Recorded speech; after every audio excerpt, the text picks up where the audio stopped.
Partino. Partino SOS. Sarjana sosial. SOS itu sarjana sosial ya. Ya Partino silakan nyalakan kamera bang. Partino. Ya, Bang. Bang Partino Muslim bang. Ya, betul. Muslim. Oke. Baik. Di sini saya Kristen bang. Saya membuka diskusi Ya, lintas iman. Mohon baik. maaf kalau kadang-kadang bahasa saya itu agak sedikit sarkas dan kasar.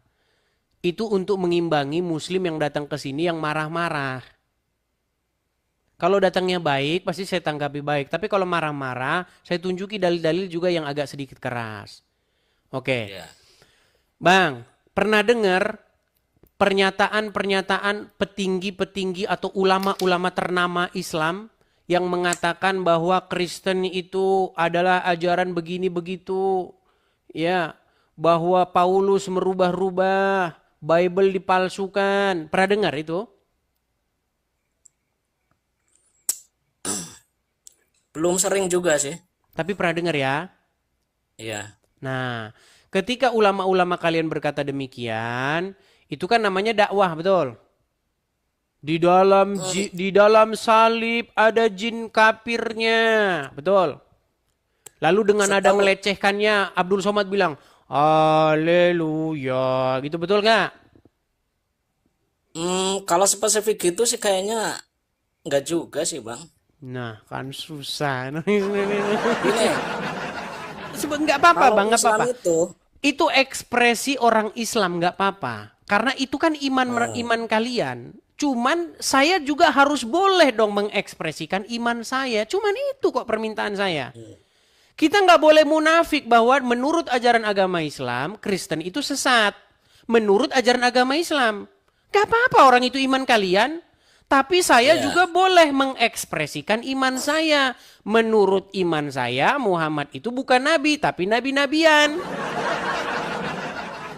Nah, yang tidak boleh itu bang, ketika orang Islam mengekspresikan ekspresinya, mengekspresikan agamanya dibilang dakwah. Tapi orang Kristen melakukan hal yang sama dibilang penistaan agama, itu yang nggak boleh. Tapi kalau Bang Edis bicara Islam ada dasarnya nggak dari Kristen? Baik, baik. Di dalam ajaran agama Kristen dikatakan bahwa tidak mungkin tidak ada penyesatan. Bahwa penyesatan itu harus ada. Makanya sebagai seorang Kristen saya harus melakukan hal yang defensif supaya penyesatan itu tidak masuk dan menimpa saudara-saudara saya sehingga mereka ikut disesatkan. Sesatan di bidang apa maksudnya? Contoh misalnya Perlakuan ketika atau keimanan? ketika Zakir Naik datang ke Indonesia tahun 2017 di hadapan 40.000 orang di Stadion Bekasi, di Stadion Patriot Bekasi dengan pengawalan Kepolisian Negara Republik Indonesia. Dia berorasi, demikian orasinya. Dia bilang begini, bahwasanya tidak pernah Yesus mengklaim keilahian. Kalau ada Yesus mengklaim keilahian, saya masuk Kristen. Langsung umat Muslim teriak, Allahu Akbar. Sudah mau nonton videonya atau percaya aja sama saya? Ya, gambarannya udah ketangkap sama saya. Mau nonton videonya? Ya. Hanya 1 menit videonya, mau nonton? Ya, coba biar Baik, saya biar teman-teman bisa tahu ya. memberikan Nih, biar pendapat. teman-teman tahu. Saya akan tunjukkan. Bentar. Bentar ya. Saya akan tunjukkan, saya balikkan dulu. Biar kita sama-sama nonton ya. Abang kan sarjana nih. Kalau sarjana pasti ngerti lah bahasa Inggris ya. Jadi tidak perlu saya inikan. Saya terjemahkan. Nih. Saya balik dulu kamera saya sebentar.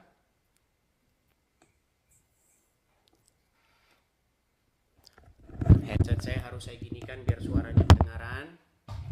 Perhatikan ya. Nih. I read the Bible. I am ready to put my head on the guillotine. If any Christian points out a single unequivocal statement, a single unambiguous statement from anywhere in the Bible,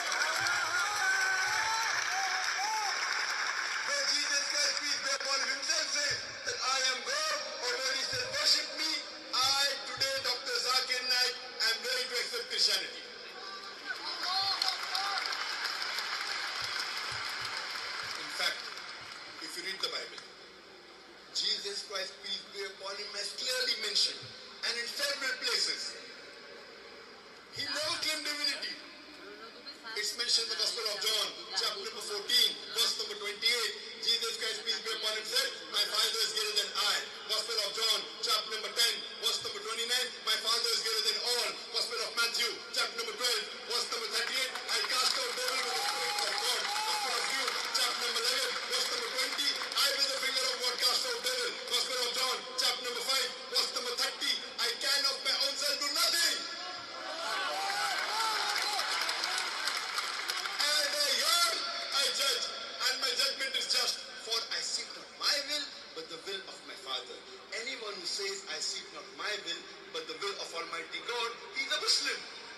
Jesus Christ, peace be upon him, you are the Muslim. We never claim divinity. Oh, baik. Saya rasa Anda kan seorang sarjana. Pasti Anda ngerti bahasa Inggris lah ya. Di situ intinya Zakir Naik berorasi tentang Bible. Dia kutip Bible sekian, Yohanes sekian, ayat sekian, bukian sekian. Pada penutupnya dia katakan, Yesus adalah seorang Muslim. Nah, ketika dia bilang begitu, Bang, di negara kita, itu dia malah dikawal sama polisi. Dikasih Stadion Patriot Bekasi. Kasih fasilitasnya. Wah, difasilitasi negara, sambut petinggi-petinggi negara. Bahkan seorang wapres menyambutnya. Tapi giliran saya nanggapin, ini penistaan. Tangkap, penjarakan orang ini, tangkap. Apa kayak gitu, Bang? Coba, ketika orang Islam melakukan narasi-narasi, orasi-orasi tentang Kristen, boleh dakwah. Bolehkah saya melakukan hal yang sama? Jadi intinya di sini curhat atau gimana di medsos? Iya, saya ini menyuarakan keadilan. Supaya jangan hanya orang Islam saja yang boleh bahas Kristen. Kristen Tapi juga tahu harus nggak boleh kalau- bahas agama Islam. Tahu nggak kalau itu emang konsepnya orang Islam seperti itu? Konsep Kristen juga begitu, boleh juga Kristen mengajarkan ajaran Kristennya, mengajarkan juga yang mana yang sesat juga boleh. Ada di dalam kitab-kitab. Ada. Contohnya itu. Tadi kan sudah saya bacakan, tidak mungkin tidak ada penyesatan, tetapi alangkah lebih baiknya orang yang menyesatkan itu dilemparkan ke dalam laut. Hmm. Nah, Menyesatkan dalam arti- cuman sekarang ini kan kita tidak fisik begitu loh. Kita ini kan ide, kita ini kan sudut pandang yang kita adu ini. Ketika Tapi kalian kan mengeluarkan sudut pandang kalian boleh, kok saya kok nggak boleh gitu loh. Enggak, gini Bang Edis. Kalau Hmm. bahasanya menyesatkan itu kan menyesatkan kaum Kristen maksudnya, bukan orang Islam yang menyesatkan Kristen kan? Gini ya, inti yang kita tonton tadi Bang, seorang penceramah Muslim, dia membuat narasi atau membuat penafsiran, membuat orasi-orasi, pidato tentang agama Kristen. Bahwa Yesus tidak pernah mengklaim definiti, keilahian. Bahwa Yesus itu seorang Muslim. Bahwa Yesus itu tidak disalibkan. Bahwa Yesus itu menubuatkan kedatangan Muhammad. Bahwa kitab Kalau suci ini- orang Kristen itu dipalsu-palsukan. Kalau tujuannya untuk menguatkan umat Islam boleh nggak? Boleh, kenapa tidak boleh? Boleh. Boleh. Iya. Tapi saya boleh nggak melakukan hal yang sama? Tapi kepada umat Kristen apa umat Islam? Publik ini Bang, itu juga publik. Publik itu Bang, kepada siapapun pemirsa yang nonton. Zakir Naik pun sifatnya publik dia. Dia mengundang yang Muslim. Banyak, kalau Anda tonton itu video panjang Bang. Tahun 2017, Zakir Naik itu tur dia. Dia datang ke Surabaya, Jakarta, ke Makassar. Tur Indonesia. Sekarang pun dia datang lagi. Cuman saya tidak tahu materi yang terbaru sekarang. Saya nggak tahu apakah masih membahas bahasa agama Kristen atau tidak. Saya Tapi belum nonton bahasanya video yang mengolok- sekarang. Mengolok-olok nggak itu Bang? Baik. Nah ini kita bicara mengolok-olok. Baik. Iya. Bang, ketika Anda mengatakan bahwa Yesus tidak disalibkan, Iya. itu sebenarnya hal yang sangat melecehkan ajaran agama Kristen, Bang. Itu adalah satu perbuatan besar yang dilakukan oleh Yesus kami. Ketika Anda katakan bahwa Yesus kami itu melarikan diri, diserupakan dengan yang lain, malah orang lain yang disalibkan. Itu kan dalam sudut pandang kami, itu merupakan sesuatu hal yang merendahkan agama kami. Masa Yesus jadi seorang pengecut, lari, diganti orang gitu? Enggak. Di dalam konsep Muslim kan seperti itu. Dibikinlah orang entah mukanya muka siapa, langsung berubah jadi dia, kan aneh begitulah. Ya emang itu dasar dari Islam segitu gitu. Iya. Jadi Nah, nggak bisa makanya merubah kita jangan gitu. bicara materialnya dulu. Gini, Iya. artinya orang Islam membahas agama Kristen. Setuju? Ya. Nah, boleh nggak sekarang gantian orang Kristen bahas agama Islam? Tapi, saya setuju dengan Anda. Jangan memfitnah. Jangan mengatakan yang nggak ada. Ya. Contoh. Kalau orang Islam bilang, tidak disalibkan. Ada itu dasarnya. An-Nisa ayat 157. Wa ma qataluhu wa ma salabuhu walakin syubbihalahum. Betul. Mereka tidak Pemahamannya membunuhnya dan mereka Iya. juga tidak menyalibnya melainkan yang disurupakan oleh dia. Betul? Oleh mereka, betul? Ya. Nah. Jadi gimana pemahamannya? Saya pun ketika saya mengatakan sesuatu tentang agama Islam, saya tidak pernah memfitnah. Mm-mm. Kalau saya memfitnah, saya sudah bilang, kalau ada orang muslim yang bisa nunjukkan saya fitnah, nggak usah capek-capek lapor polisi. Saya lompat dari Monas. Ya. Ya, Coba. selama ini Bang Edis itu menyampaikan ayat-ayatnya itu sesuai konteksnya. Terus ya dalil-dalil hadis ya itu emang sesuai. Cuma mungkin narasinya aja Bang yang perlu Iya, kalau narasi saya memang sedikit saya buat sarkas. Itu namanya satu bagian entertainment. Ya. Zakir Naik juga melakukan hal-hal yang sarkas. Sama, itu juga bagian dari entertainment. Gitu loh. Ya, ya emang sekarang seperti itu modelnya Bang. Kenapa sekarang naik ini rating perdebatan. Tapi yang dikhawatirkan ini implementasi kepada masyarakat ini Bang. Gimana menurut Saya Bang Edu? setuju. Begini, tadi kan yang nonton 40.000 orang. Itu live, itu nontonnya langsung itu, onsite ya. Langsung di situ nonton. Ini online yang nonton ini, 27.000 orang. Artinya sama-sama ditonton. Nah, ketika Zakir Naik ditonton 40.000 orang, adakah perkataan, bagaimana nanti kalau menimbulkan gesekan, bagaimana nanti kalau menimbulkan disintegrasi? Nggak ada. Nggak ada kan? Tapi tiba-tiba kalau saya ngomong, kenapa ada pernyataan seperti itu? Ini yang saya juga heran. Kalau orang Islam bahas Kristen, nggak ada kata-kata, nanti terjadi perpecahan bang, nanti terjadi ini. Bahkan mereka pajang itu di jalan raya.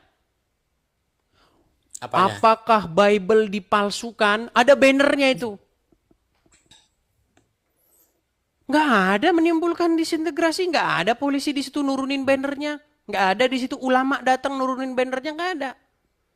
Tapi kenapa ketika orang Kristen melakukan hal yang sama, langsung dibilang, bagaimana nanti bang implementasinya dengan masyarakat awam?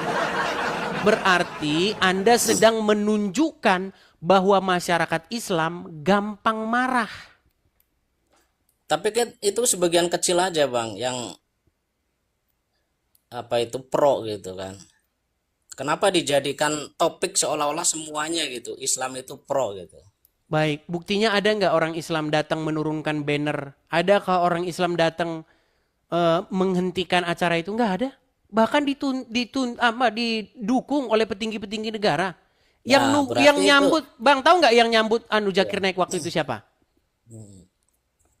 Ya itu ada dasar hukumnya di negara Bang berarti. Bang, menurut Kitab Undang-Undang Hukum Pidana, ya, yang berlaku pada waktu itu, dan juga menurut pasal 156A KUHP, barang siapa, intinya itu bunyinya, barang siapa melakukan penafsiran terhadap suatu agama yang diakui di Indonesia, di mana penafsirannya tersebut bertentangan dengan pengertian umum Yang dimaksud dalam satu itu disebut menistakan agama. Saya kasih contoh. Contoh misalnya, Pak Ahok ketika dia mengutip Al-Maidah 52, ya kan? Dikatakan jangan mau dibodoh-bodohi. Pakai Al-Maidah begitu kan? Tahu nggak apa yang terjadi? Ngamuk orang Islam. Itu dia baru cuman ngomong jangan mau dibodohi doang, udah kayak begitu. Apalagi menafsirkan sesuatu. Nah, ini Zakir Naik dia sudah menafsirkan sesuatu terhadap Bible kami. Menurut Tapi sekarang kan Yohanes, dengar-dengar ditolak, Bang. bagaimana? Dengar-dengar ditolak itu yang mau ke Jawa itu. Gimana? Iya, tetapi kan yang nolak Bang, malah justru yang nolak itu oknum orang Islam. Jadi kalau Anda katakan yang mendukung orang Islam itu cuma dikit, justru yang menolak itu malah lah oknum. Gimana Anda ini?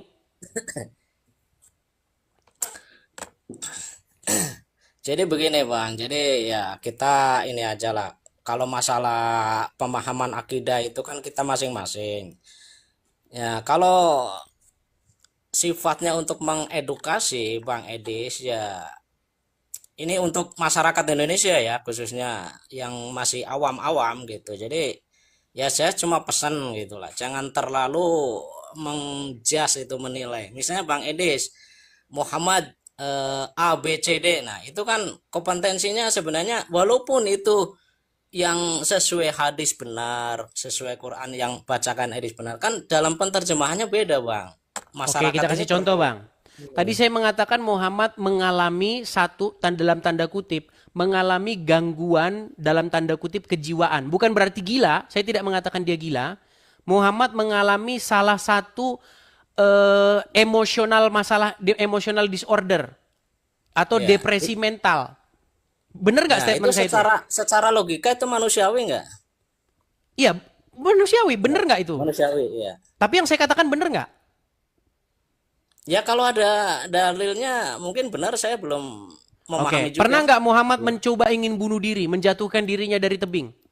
Nah itu saya juga belum memahami itu. Belum tahu. Oke, sebelum kita masuk ke situ, saya mau tanya, orang yang mencoba untuk mengakhiri hidupnya dalam dunia ilmu psikologis, ya dalam dunia ilmu-ilmu yang demikian saya juga nggak ngerti, itu mengalami salah satu penyakit mental, betul nggak? Boleh jadi. Boleh, jangan boleh jadi Bang. Gimana ini Anda ini? Anda sarjana sosial loh. Coba. Itu gimana? Maksudnya gimana maksudnya? Samaan sama orang yang depresi gitu. Rasulullah itu gimana? Baik, kita akan kasih contoh dulu ya. Hadis itu tertulis di mana ya? Jadi teman-teman, ada sebuah hadis yang menyatakan bahwa Muhammad itu mencoba ingin bunuh diri, ya. Kita tampilkan dulu hadisnya. Bentar. Sekaligus disampaikan penyebabnya, Pak. Penyebabnya itu adalah karena wahyu itu berhenti turun. Wahyu tidak turun dalam sekian lama, kemudian Muhammad mencoba ingin bunuh diri. Sebentar, saya kasih hadisnya dulu ya. Saya tampilkan dulu hadisnya. Oke, saya balik ya. Ini diakui oleh ulama-ulama ya, tapi ya memang banyak orang Islam kan nggak ngerti agama Islam. Ini baik. Ya Bang, sambil belajar saya Bang, supaya tahu. Baik. Saya senang kalau ada Muslim mau belajar gitu loh. Nih ya, ini hadisnya nih. Ini Arabnya, ya. Kita bacakan ya, nih. Az-Zuhri berkata, Urwah memberitahuku dari Aisyah, semoga Allah meridhoinya, yang berkata bahwa wahyu terhenti untuk beberapa waktu hingga Nabi SAW bersedih. Menurut kabar yang sampai kepada kami, sampai pada titik kesedihan yang membuat beliau berkali-kali pergi karena ingin bunuh diri dengan cara melompat dari puncak gunung. Nih. Ini riwayat Muslim ini. Jadi menurut literasi ini saya simpulkan bahwa Muhammad mengalami depresi mental. Muhammad mengalami semacam gangguan mental dia. Setuju? Ya karena saya baru dengar jadi ya masih Baru, meragukan sih. baru dengar. Iya. Karena gini Bang Edis, yang Baik. kami pahami, yang saya dengar itu Rasul itu nggak pernah sedih. Ya, makanya kan saya Ya, bilang Bang, di channel ini saya sering berkata begini. Kalau kalian nonton channel saya, banyak hal-hal yang kalian tidak pernah dengar di pondok pesantren. ya. Banyak hal-hal yang kalian tidak pernah dengar di ceramah-ceramah kajian subuh, di ceramah Trans TV. Kalian nggak pernah dengar. Karena selama ini disembunyikan. Terus gini Bang, saya kan memahami Al-Quran itu nggak ada kontradiksi, tapi di lain apa waktu pernah dengar Bang Edis itu bahwa Al-Quran ini sangat kontradiksi dengan ayat yang lain gitu. Baik, mau saya kasih satu contoh kontradiksi dalam Ya Al-Quran? betul. Mana Baik, yang bertentangan? baik. Oke. Menurut Al-Quran, Al-Quran itu berbahasa apa? Bahasa Arab. Oke. Kalau berbahasa Arab, artinya tidak ada satupun kosakata yang tidak memiliki artinya, betul? Artinya semuanya sama artinya gitu atau Saya gimana? kasih contoh. Bang, kita ini manusia.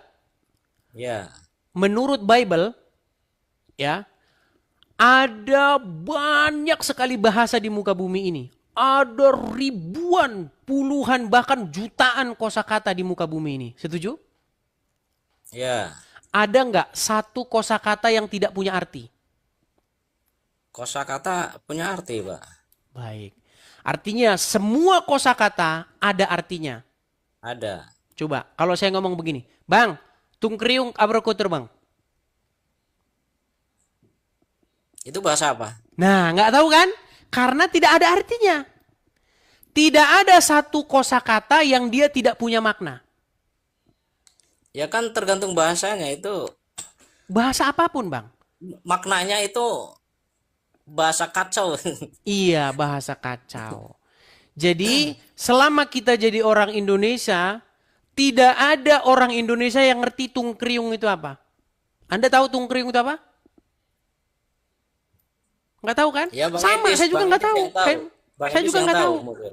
Oh, Baik, nggak tahu. Al-Quran Itu mengklaim, kosakata asal berarti. ya itu bahasa asal, nggak ada artinya. Ya, Iya. baik. Kalau Quran asal enggak? Kalau Nah, Quran saya akan asal. tunjukkan. Saya akan menunjukkan satu statement Al-Quran yang bertentangan dengan statement Quran lainnya. Menurut Al-Quran, Al-Quran itu berbahasa Arab. Dan fungsinya, maksudnya Al-Quran itu diturunkan dalam bahasa Arab adalah supaya kamu memahaminya. Mau saya tunjuk ayatnya atau percaya saja? Ya, karena waktu itu yang menerima wahyu kan orang Arab. Kalau yang menerima wahyu orang Indonesia mungkin bahasa Indonesia. Baik. Tujuan Al-Quran dibuat dalam bahasa Arab supaya orang paham. Betul? Ya waktu pertama turunnya kan di sana. Baik, saya bukakan saja ayat Qurannya ya. Iya. Saya tunjukkan Qurannya. Surat Yusuf ayat yang kedua ya. Saya akan tunjukkan apa maksudnya Quran diturunkan dalam bahasa Arab. Saya tampilkan ke depannya Bang ya. Saya balikkan. Nih. Dikatakan di sini, sesungguhnya kami menurunkannya berupa Al-Quran dengan bahasa Arab agar kamu memahaminya. Ingat, saya garis bawahi, saya bold. Agar kamu memahaminya. Sudah? Iya. Baik. Kamu itu siapa? Yang Kamu dimaksud? di sini adalah orang-orang yang menerima Al-Quran ini. Yang Quran sampai kepadanya ini. Pertama kepada Muhammad berarti ya. Ya, tapi di sini Ya. bukan hanya kepada Muhammad. La alakum, kum ini jamak dia. Kalau Ya. la alaka, Oke. ya itu satu orang. Tapi ini la alakum, oke? Ya. Oke, baik. Sekarang saya akan tunjukkan satu ayat. Ya.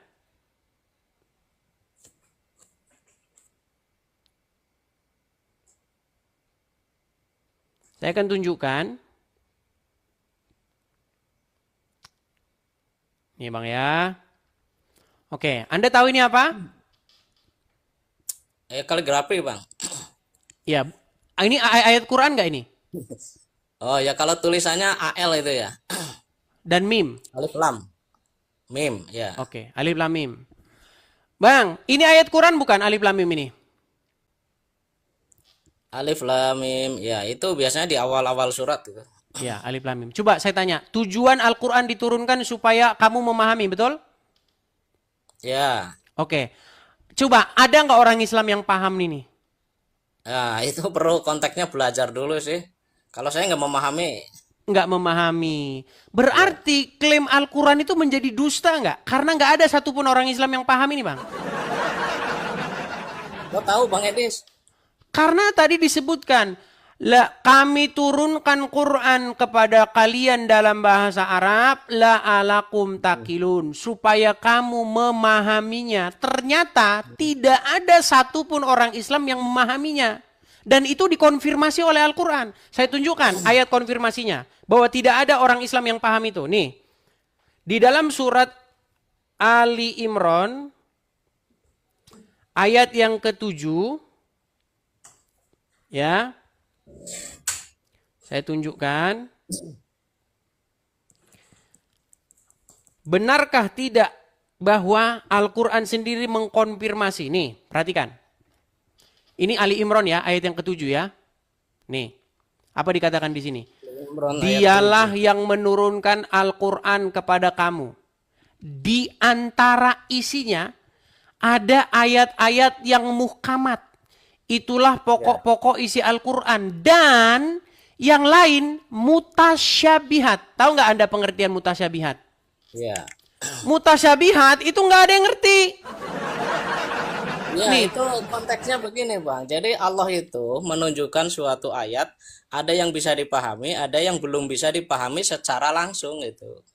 Bukan Bang, mutasyabihat ini memang tidak ada yang mengerti takwilnya. Nih, saya bacakan ayat selanjutnya ya. Adapun orang-orang yang dalam hatinya condong pada kesesatan, maka Ya. mereka mengikuti sebagian ayat-ayat yang mutasyabihat daripadanya untuk menimbulkan fitnah, untuk Ya. mencari-cari takwilnya. Padahal tidak ada yang mengerti takwilnya melainkan Allah. Nggak ada Bang yang mengerti takwilnya. Nggak Ya, ada. makanya iya, orang-orang yang suci itu dia akan mendekatkan kepada Allah dan yakin. Jadi manusia dikasih akal pikiran itu supaya memahami, Bang. Bukan.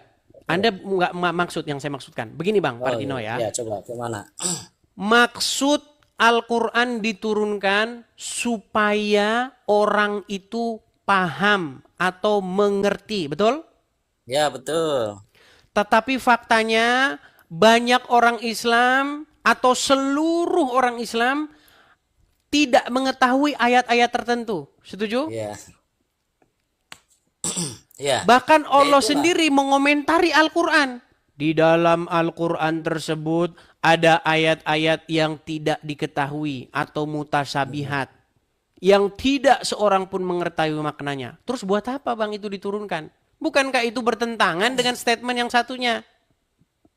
Jadi gitu, Bang. Kenapa ada aja pertentangan di umat Islam? Jadi emang orang Islam itu kan harus memahami bagaimana syariat, hakikat, makrifat. Itu kan ya supaya ya gitu, ada suatu ayat-ayat yang emang harus dipahami secara mendalam. Begitu. Saya kasih lagi satu contoh ayat di dalam Al-Quran yang orang Islam nggak tahu itu apa. Coba apa? Surat Al-Kahfi, kalau cuma satu nanti Anda nggak ini ya. Al-Kahfi ya. Al-Kahfi ayat yang ke-8. Saya tunjukkan kepada Anda bahwa Al-Kahfi artinya gua ya. gua, ya. Oh iya iya. Oke, ayat yang ke-9 maksud saya Bang ya. Nih, saya tampilkan lagi. Ini ada yang saya bilang tadi tungkriung itu tadi. Ada kosakata di dalam Al-Quran yang orang Islam itu nggak tahu itu apa. Iya. Hanya orang-orang tertentu kali, Bang, bukan semuanya. Nggak tahu Bang, orang Islam nggak ada yang tahu. Coba ya, surat Al-Kahfi ayat yang ke-9.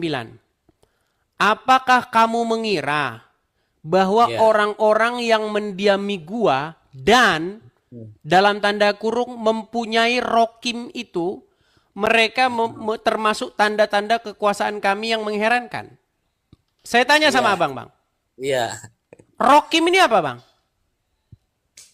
Rokim itu catatan. Dari mana Anda tahu ini catatan? Wah, Coba, orang-orang yang mendiami gua dan mempunyai catatan. itu ayat kacang goreng ibaratnya bang. Kalau bagi saya tapi nggak tahu yang lain. Oke, sekarang saya tunjukkan ya, bang ya. Anda bilang Ya, catatan ya. Baik.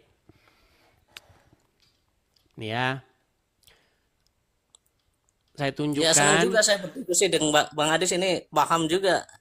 Baik. Banyak yang Saya dipahami tunjukkan ayat-ayat. dalil-dalilnya ya, bang ya. Ya. Perhatikan. Kita baca tafsirnya apa arti rokim itu. Bentar ya. Apakah pengertian rokim? Baik.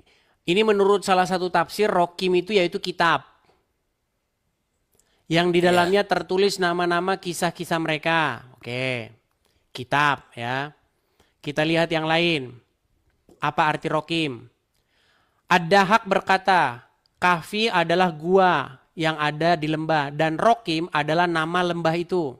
Coba, satu bilang nama kitab, satu bilang nama lembah. Mujahid berkata, Ar-Rokim adalah nama kitab yang diletakkan di dalam bangunan. Sebagian ulama berkata bahwa Rokim adalah lembah yang padanya terdapat gua. Ali bin Tolhah meriwayatkan dari Ibnu Abbas bahwa Rokim adalah sebuah catatan.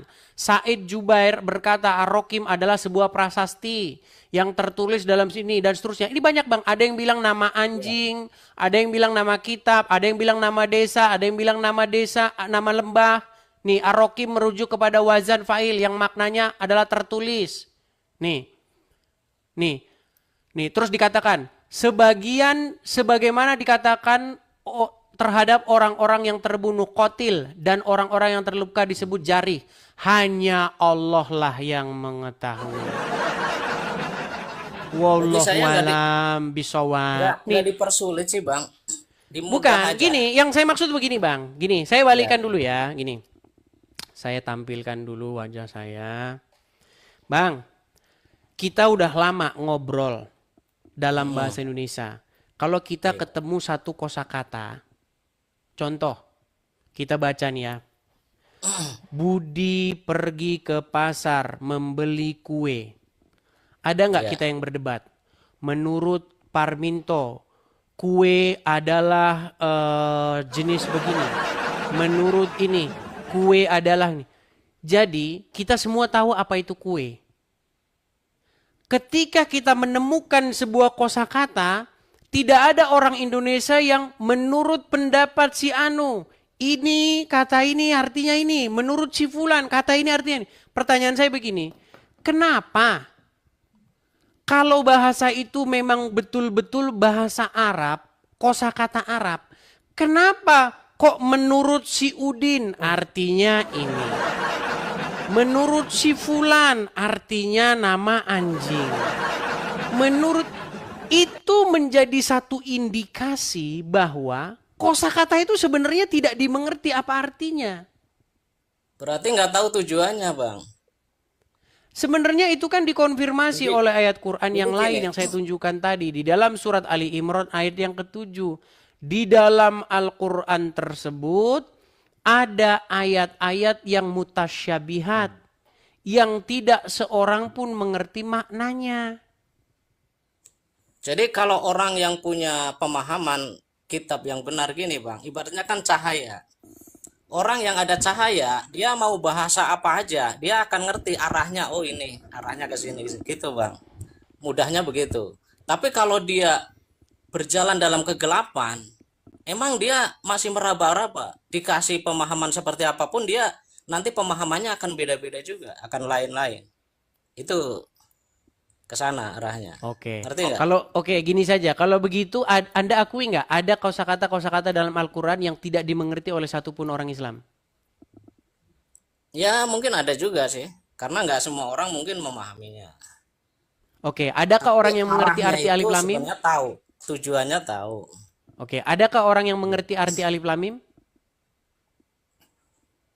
Kalau saya sendiri belum memahami, tapi pernah saya dijelaskan di pengertian dari huruf-huruf itu, gitu. Mengarahnya itu sebenarnya kepada sebuah petunjuk, Apa alif lam mim? Petunjuk apa yang gitu. didapatkan dari alif lam mim?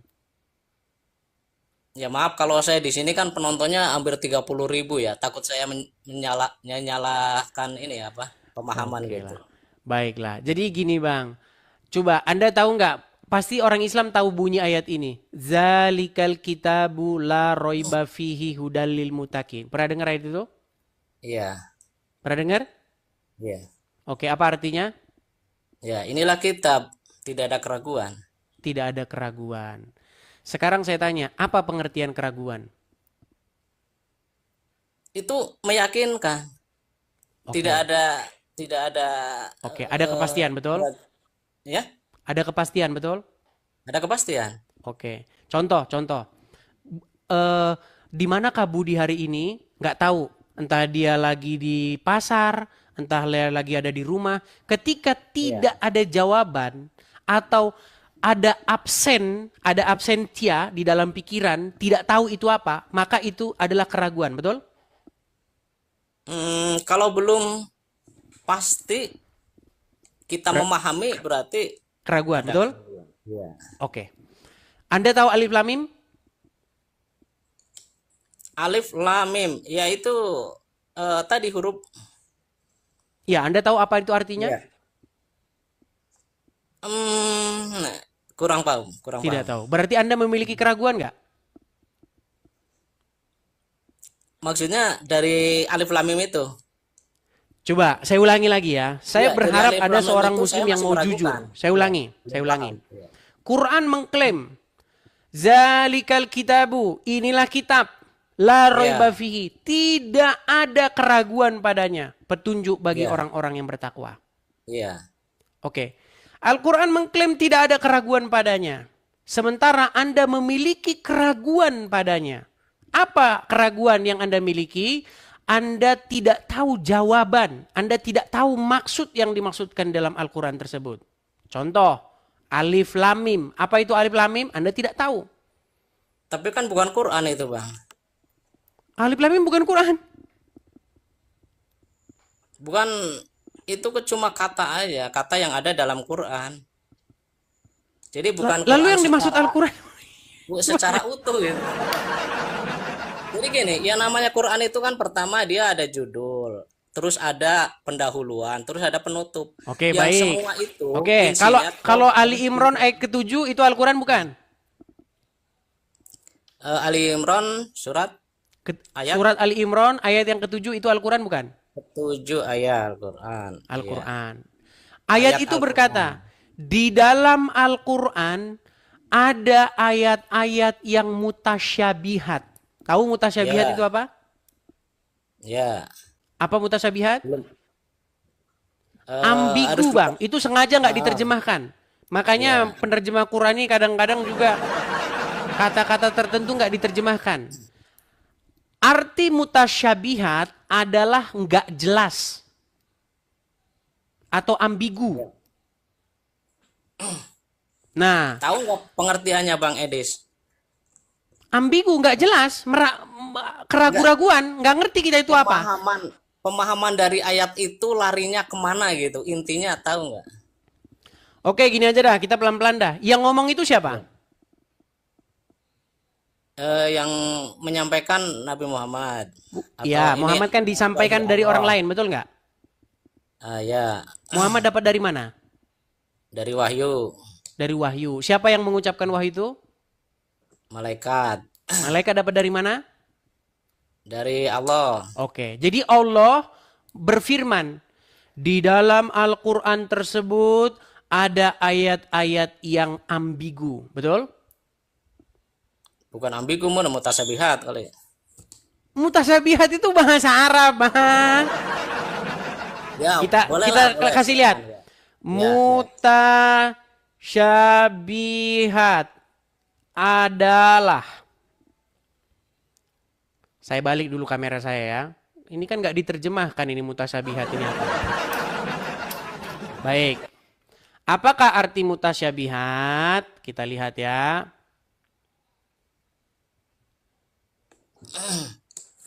Bentar.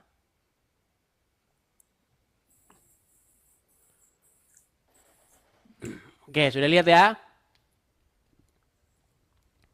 Ya, coba dibaca. Mutasyabihat adalah ayat-ayat dalam Al-Quran yang samar, sulit dipahami. Hanya Allah yang mengetahui. Nah, di dalam surat Ali Imran tadi, saya tunjukkan ya, Ali Imran ayat yang ke-7. Nih. Ali Imran ayat yang ke-7. Nih. Perhatikan. Di antara isinya ada ayat-ayat yang muhkamat. Itulah pokok-pokok isi Al-Quran. Dan yang lain mutasyabihat. Yang ngomong bahwa di dalam Al-Quran ada ayat-ayat yang mutasyabihat atau samar atau ambigu, siapa? Quran itu sendiri Iya, siapa yang ngomong? dari Allah. Nah, berarti Allah ngomentarin Al-Quran sendiri, betul nggak? Ya. Iya, Allah ngomentarin Al-Quran. Di dalam Al-Quran tersebut ada ayat-ayat yang ambigu. Sementara Allah yang sama berkata di dalam surat Yusuf ayat yang kedua. Nih, saya tunjukkan. Yusuf ayat yang kedua. Perhatikan. Nih, di sini dikatakan apa? Nih. Sesungguhnya kami menurunkan kepada kamu berupa Al-Quran dalam bahasa Arab. Agar kamu memahaminya. Tapi Allah besok ngomong lagi. Di dalam itu ada ayat-ayat yang kamu tidak bisa memahaminya.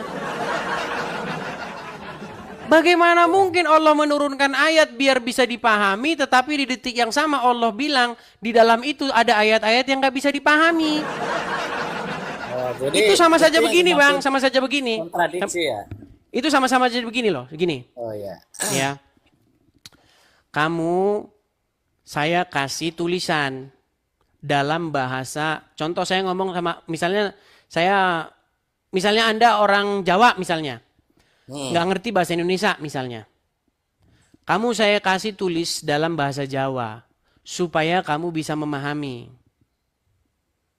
Tapi saya bilang, tapi di dalam ayat tersebut ada ayat-ayat yang nggak bisa kamu pahami. Jadi gini bang, ayat Allah itu kan ada yang tersirat, ada yang tersurat. Nah itu yang perlu dipahami. Kalau yang tersurat mungkin bisa dibaca, tapi yang tersirat itu emang harus dipahami dengan pola pikir. Al-Quran yang tersurat Harus nggak? memahami. Gimana? Yang dalam Al-Quran itu tersurat nggak? Ada tersurat ya, Oke, Alif Lam Mim tersurat? tersurat. Oke, tidak bisa dipahami? Kalau untuk saya belum. Coba Mungkin siapa kalau orang yang Islam ahli- yang paham Alif Lam Mim? Yang ahli bahasa mungkin ada kali. Nggak ada bang Saya orang belum Islam yang paham Alif Lam Mim. Nggak ada. Nggak ada. Ya. Kalau ada berarti tidak ada satupun ayat yang mutasyabihat. Sedangkan Allah bilang, Allah sendiri sudah ngomong di dalam Al-Quran tersebut ada ayat-ayat yang mutasyabihat yang tidak seorang pun mengerti maknanya. Kalau ternyata semua ayat dalam Al-Quran dimengerti, berarti ayat ini malah jadi bohong.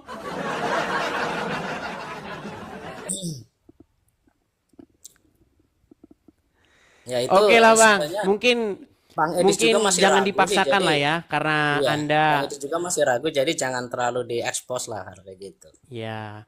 Jadi makanya saya bilang, sebenarnya kalau Anda ingin mencari kontradiksi dalam Al-Quran itu banyak. Banyak kontradiksinya.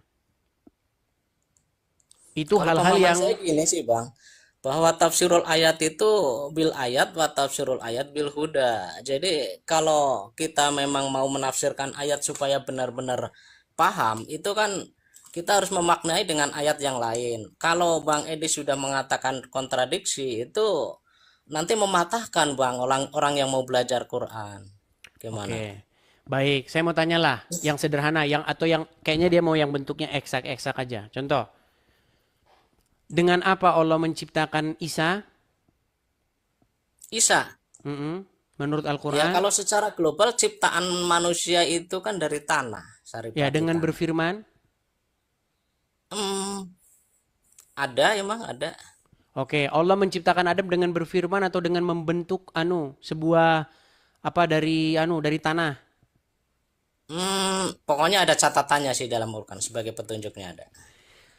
Menurut Al-Quran, Allah menciptakan Adam dengan berfirman jadilah lalu jadi. Ternyata di dalam Al-Quran Allah tidak menciptakan Adam dengan cara yang demikian. Oh iya, gimana Bang? Menarik ini, gimana coba? Menurut Al-Quran Allah itu meniupkan ruhnya sehingga dia menjadi hidup. Tapi Yang dimaksud menurut Al-Quran katanya nggak seperti itu. Diciptakan jadilah maka jadi. Itu sudah salah satu pertentangan dalam Quran. Kasih contoh nih.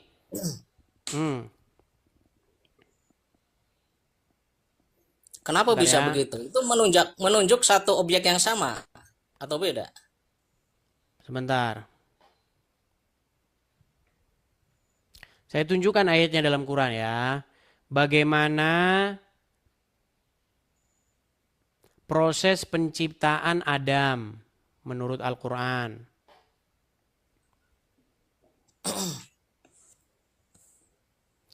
Perhatikan ya. Saya balikan. Itu ada di dalam Quran surat. Nih. Duh, sorry agak buram nih. Kelihatan ya Bang ya. Ya, coba bacain aja. Surat As-Sod ayat yang ke-72.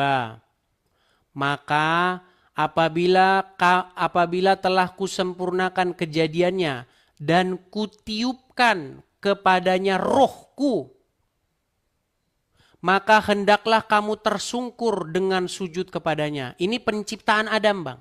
Ya. Jadi setelah Adam itu dibentuk, kemudian ditiupkan ruhnya Allah itu, lalu disuruh sujud semua kepada Adam itu. Ya kan? Jadi ini ajaran penyembahan manusia nih dalam Quran. Kalau Bang Edis tahu nggak ruh itu apa? Kita jangan bahas yang ruh dulu, Bang. Kita bukan itu pokok bahasan kita. Yang kita bahas di sini nih ya, ini dikuatkan lagi oleh hadis nih. Setelah Allah meniupkan ruh ke dalam jasad Adam, hingga ketika ruh itu sampai di kepalanya, Adam pun bersin dan mengucapkan alhamdulillahirabbil alamin. Nah, itu jadi contoh yang baik itu, alhamdulillah. Nah, artinya penciptaan Adam bukan dengan cara jadilah maka jadi, betul? Ya, boleh. Tapi menurut ayat Quran yang lain, saya tunjukkan. Semisal penciptaan Adam nih.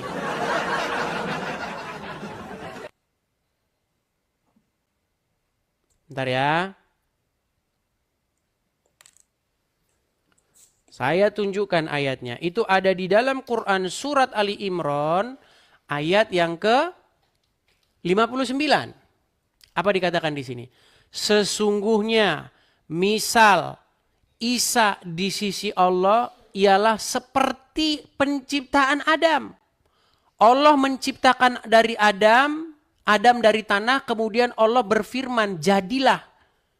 Maka jadilah dia manusia. Gak ada jadilah dia manusia menurut ayat Quran yang lain. Menurut Quran ayat yang lain bukan jadilah engkau manusia, enggak, tapi ditiupkan ruh. Tapi menurut di sini jadilah maka jadi. Ini yang mana yang benar?